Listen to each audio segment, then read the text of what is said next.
Um dos feitos mais impressionantes de Mirabelle foi o de levitação.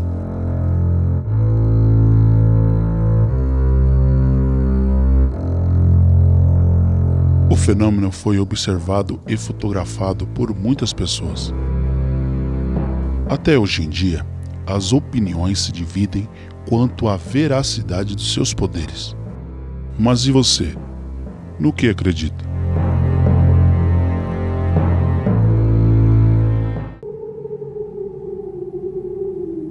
Olá, estamos de volta com a terceira parte de Mistérios de hoje, tratando da paranormalidade.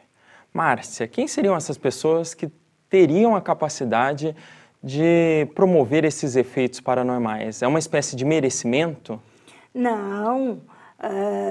Se você prestou atenção, Felipe, quem está em casa se prestou atenção, nós dois afirmamos a mesma coisa com linguajar diferente. Ele disse que todos somos médiums. E eu, quando recebi a palavra, disse que todos nós temos potencialmente as faculdades parapsicológicas, só alguns que manifestam.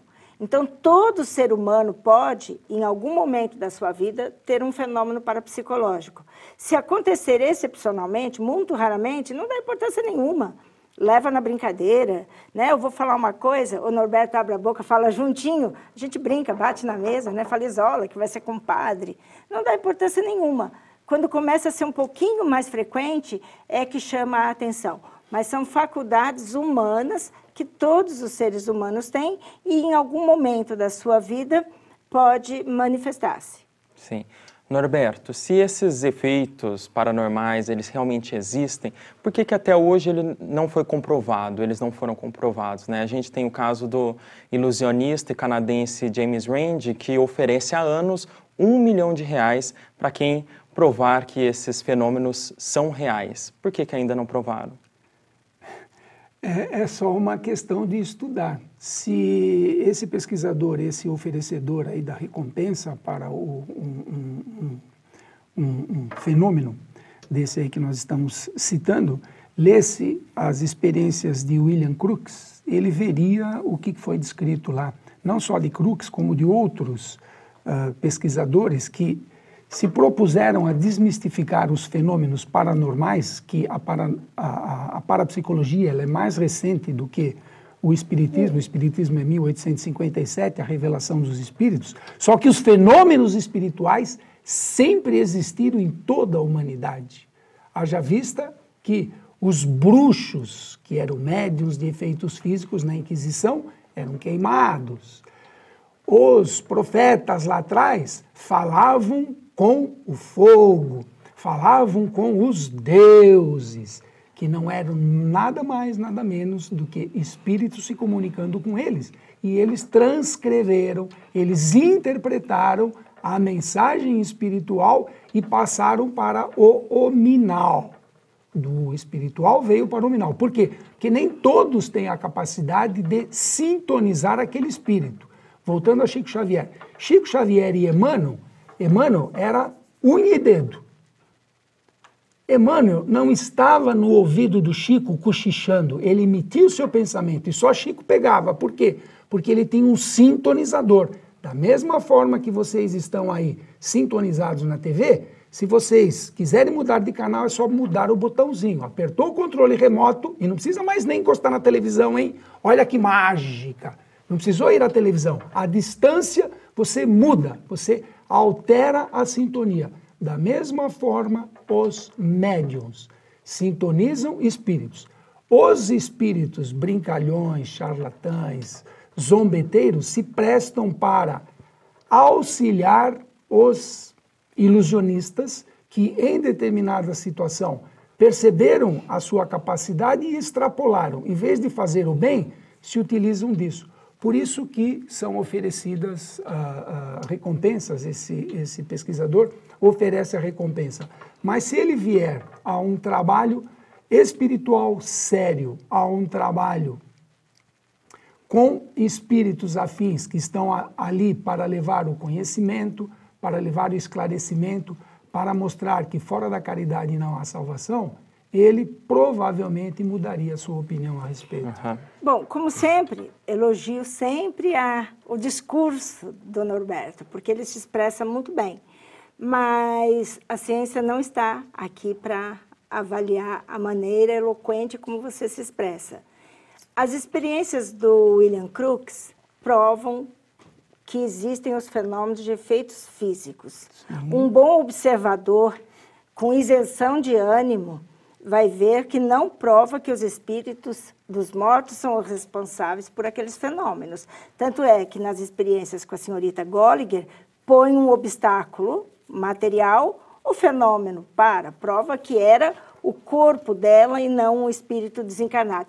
Mas isso nos desviaria agora muito do tema, e eu conheço isso de cor e salteado. Agora, com relação ao James Randi, o que mais interessa no desafio dele é aquilo que eu falei do espontâneo e incontrolável.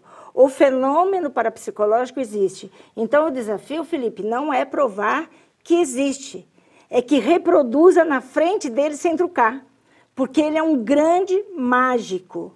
Então, ele pagará $1 milhão para aquele que faça na frente dele um movimento de objetos ou uma aparente cirurgia espiritual ou outro fenômeno parapsicológico qualquer, sem usar truque. Com hora marcada, é sempre truque. O fenômeno é espontâneo. Mais ou menos o Houdini também fez isso. Ele queria se comunicar com o espírito da mãe dele falecida, ia a várias sessões espíritas, consultou vários médiuns famosos da época, e o que deixava o Houdini desesperado? Ele só buscava se comunicar com a mãe dele, mas ele era mágico profissional, e assim que ele sentava, ele logo percebia os truques que estavam sendo usados. Então, espírito ou não espírita, que anuncie, venha toda sexta-feira aqui, porque em sexta-feira tem sessão aberta ao público, se o fenômeno não acontecer espontaneamente, vai estar acontecendo truque. E o Randi vai pagar $1 milhão para quem reproduzir um fenômeno mediúnico, parapsicológico, seja lá o nome que dê, na frente dele e ele não descobrir o truque. Márcia. Oi. E Norberto, para a gente finalizar, agora estamos na pergunta final. Você pode fazer, Márcia, uma pergunta para o Norberto. Eu gostaria, assim, no raciocínio que eu estava fazendo aqui com respeito aos médiuns curadores. Todos eles, os mais antigos, né, de Zé Arigó, os mais recentes, o Edson Queiroz, que já é falecido, o Rubens Farias, o João de Abadiana, vamos pegar os mais famosos todos aqui do Brasil. Por que quando eles ficam doentes, eles nunca procuram outro médium curador? Eles sempre vão aos médicos tradicionais. Não importa se está doente espiritualmente, daí bastava ler o Evangelho, ou se são doenças orgânicas, mas seja pelo que for, eles sempre vão ao dentista, ao cardiologista, aos médicos e aos hospitais. Por quê? Porque o espírito não pode tudo. Só por causa disso. Ele tem só... Desculpa só te interromper. Então, se eu sou um médium curador, outro médium curador não atua em mim? É isso? Atua, sem dúvida. É claro que atua. Depende do seu merecimento, depende daquilo que você tem que passar, depende do seu estado psíquico. O fato do indivíduo ser médium não quer dizer que ele esteja imune aos maus materiais, porque ele está convivendo aqui na Terra. Se ele tiver um desequilíbrio, pode ser o médium que for, se ele se desequilibrou, o seu corpo está desequilibrado. Ele vai ficar resfriado, porque o seu sistema imunológico caiu. Caiu, os bichinhos atacam. Então, Chico teve resfriado? Teve. E vamos deixar de falar de Chico? Vamos falar de Jesus? Jesus teve o corpo? Sim. E Jesus não se cortou? Sim. Jesus não foi pregado? Sim. Não saiu sangue? Sim. E ele era Deus? Então, mas ele nunca fez um milagre em benefício próprio. Mas é claro que ele fez. Ele fez milagres só para confirmar a doutrina. Perfeito. Por isso que os médiuns fazem a mesma coisa. São sujeitos a todas as vicissitudes materiais por deficiência material. Se você for no médium, se Chico tivesse vivo e eu fosse lá agora com uma navalha e cortasse o braço do Chico, não sairia sangue? Evidentemente que sairia sangue. Não, como saiu sangue da mãe... e não está respondendo a minha pergunta. É por que o João de Abadiana, quando tem um problema de saúde, ele não vai a outro médium curador? Ele procura médicos. Ele está sendo assessorado por espíritos de cura até o seu grau de merecimento. Se não houvesse necessidade daquela doença naquele médium, ele não ficaria doente. Tudo tem uma razão nesse universo de Deus. Então, estude a causa e você verá as consequências. Norberto, a pergunta para a Márcia agora. A pergunta para a Márcia, voltando ao Cristo. Cristo, o espírito mais evoluído da Terra, segundo a visão espírita. Cristo, Deus, segundo a visão católica. Não sofria as mesmas vicissitudes? Por que que ele, em conversa com o Pai, ao ser espetado, ele não sentiria dor? Se ele estava ligado com Deus.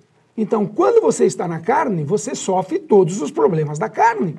E ele estava sendo assessorado por Deus. Ele falou, eu e o Pai somos um. Então, enquanto eu estou aqui, tem os problemas daqui. Quando eu estou nas bandas de lá, tem os problemas das bandas de lá. Então, a banda física e a banda espiritual. Não há uma imunidade enquanto você está aqui. Está aqui na Terra, sofre as vicissitudes da Terra. Por isso que o processo reencarnatório é uma ferramenta fantástica para nós nos redimirmos das nossas anomalias psíquicas e anomalias físicas. Tenho a oportunidade de vir, tenho a oportunidade de me autocurar. Bom, posso responder a pergunta? Pode, sim. Se o Felipe... Pode, responda. Norberto dessa vez foi bem esperto, também aproveitou a pergunta que era para fazer para você e deu uma enrolada aqui em mim. Vai, Márcia, agora, por favor, brevemente. Jesus, Deus, não se meteu em medicina, não tinha sessões de atendimento para receber doentes e curar doentes aos milhares. Então, ele veio para dar uma doutrina e revelar o Pai. Então, quando ele dizia, eu sou a luz do mundo, ele curava um cego para mostrar que isso é verdade. Eu sou a vida nova. E ressuscitava um morto para provar que isso era verdade. Eu sou o caminho, a verdade e a vida. E daí ele curava um paralítico para mostrar que eu estou dizendo a verdade. E tomava, assim, toma cuidado com os lobos, né, em peles. E ele também falou, se tiveres fé do tamanho do grão de uma mostarda, podeis fazer o que eu faço e muito mais. Se ele é o caminho, a verdade e a vida, se ele nos prometeu a vida eterna, a vida espiritual eterna, e ele falou que eu posso fazer o que faz... Põe-se num acordo. Ou assim. Você vai afirmar que ele é o mais desenvolvido. Isso. E eu estou aqui e vou precisar de não sei quantas vidas para evoluir. Ou você afirma que eu sou igual a Jesus Cristo e posso fazer muito mais do que ele fez. Gente, desculpe me interrompê-los, eu sei que o assunto pode se estender ainda muito mais, mas infelizmente nosso tempo é muito curto. Quero agradecê-los, Márcia, Norberto, mais uma vez, pelo debate. E vocês aí de casa, o que acharam da discussão de hoje? Gostaram?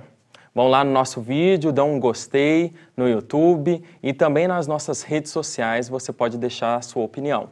Entre em contato com a gente também pelo nosso e-mail, mistérios@tvmundomaior.com.br.